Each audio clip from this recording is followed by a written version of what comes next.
क्या आपने कभी एक ऐसे सीरियल किलर के बारे में सुना है जिसने बूढ़ी महिलाओं को अपनी हवस का शिकार बनाया और उनके साथ ऐसी क्रूरता की जिसे सुनकर रूह कांप उठे और आतंक का ऐसा माहौल बनाया कि बूढ़ी महिलाएं घर से निकलने में डरती थीं। 28 मई 1959 को रुथ ग्विन नाम की एक 57 वर्षीय महिला अपने काम पर से घर की तरफ आ रही थी। दोपहर का समय था। अचानक पेड़ के पीछे छिपा एक व्यक्ति बाहर आता है जिसके हाथ में एक मोटा डंडा होता है। उस व्यक्ति ने अचानक रुथ के ऊपर हमला कर दिया जिससे रुथ बुरी तरह घायल हो गई। उसके बाद उस व्यक्ति ने रुथ को बालों से पकड़कर घसीटते हुए पार्किंग एरिया में ले आया और फिर उसके साथ बलात्कार किया। रुथ की चिल्लाने की आवाज कुछ लोग सुन लेते हैं। जब वे लोग उसके करीब आते हैं तो वह व्यक्ति उनके आने की आवाज सुनकर वहां से भाग जाता है। रुथ को हॉस्पिटल ले जाया गया मगर कुछ समय बाद उसने दम तोड़ दिया। रुथ के ऊपर 7 साल पहले भी हमला हुआ था। जब वह किसी काम से बाहर जा रही थी तो एक कार में सवार व्यक्ति ने उसे जबरन अंदर बैठाने की कोशिश की। रुथ ने उसका विरोध किया और जब वह भागने लगी तो उस व्यक्ति ने पीछे से उसके पीठ में गोली मार दी, लेकिन रुथ उस घटना में बच गई। पर रुथ आज इतनी भाग्यशाली नहीं थी। हालांकि यह घटना उस किलर से संबंधित नहीं जिसकी हम यहाँ बात कर रहे हैं। रुथ की हत्या के 8 महीने बाद 29 जनवरी 1960 को अमांडा रॉकफेलो 73 वर्षीय महिला की गला दबाकर हत्या कर दी गई और उसकी लाश उसके घर से कुछ ही दूरी पर मिली। फिर 10 फरवरी 1960 को एन कॉटर 60 वर्षीय महिला की हत्या तब कर दी गई जब वह चर्च जा रही थी।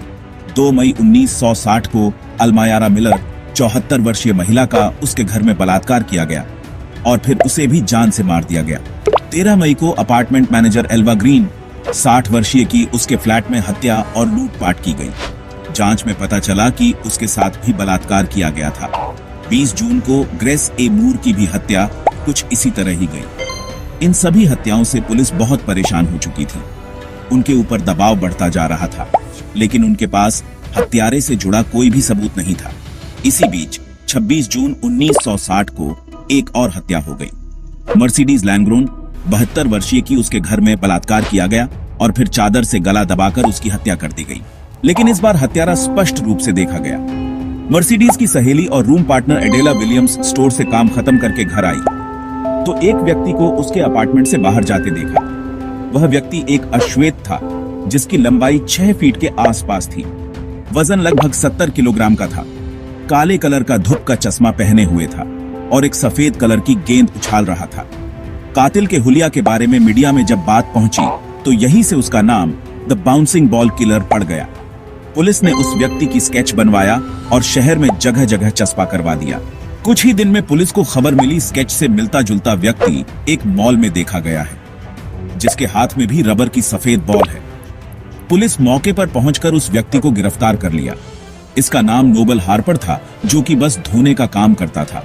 उसका चेहरा हूबहू स्केच वाले व्यक्ति से मेल खा रहा था, लेकिन इसकी लंबाई उस व्यक्ति से कहीं अधिक थी। जांच में बात साफ हो गई कि यह वह व्यक्ति नहीं है जिसकी पुलिस को तलाश है। उसे 2 दिन बाद रिहा कर दिया गया। 10 जुलाई को सेंट डियागो में एक राजमिस्त्री को गिरफ्तार किया गया जिसकी शक्ल स्केच वाले व्यक्ति से हूबहू मिलती थी। उसके जूते भी उस व्यक्ति से मेल खा रहे थे जिसके बारे में एडेला विलियम्स ने पुलिस को बताया था। लेकिन इस व्यक्ति के खिलाफ भी कोई ठोस सबूत नहीं मिला जिसके कारण उसे भी छोड़ना पड़ा। कुछ दिन बाद किसी कॉलेज के अपार्टमेंट में एक महिला की चिल्लाने की आवाज सुनी गई जिसके तुरंत बाद पुलिस को सूचित किया गया।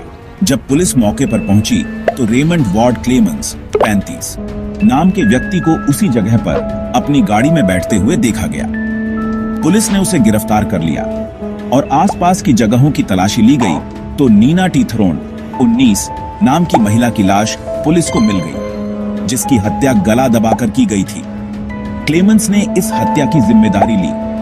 क्लेमेंस ने पुलिस को बताया नीना को उसने अपनी कार में लिफ्ट दिया था और उसे बताया कि वही बाउंसिंग बॉल किलर है।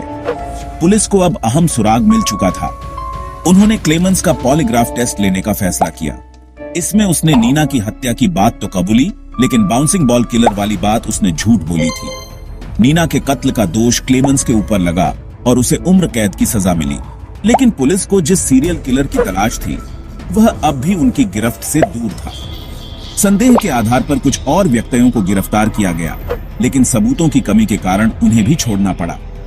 समय के साथ हत्याएं कम होती गई और धीरे धीरे लोगों के जहन से यह किलर उतरता गया। आज भी ये रहस्य बना हुआ है कि द बाउंसिंग बॉल किलर कौन था।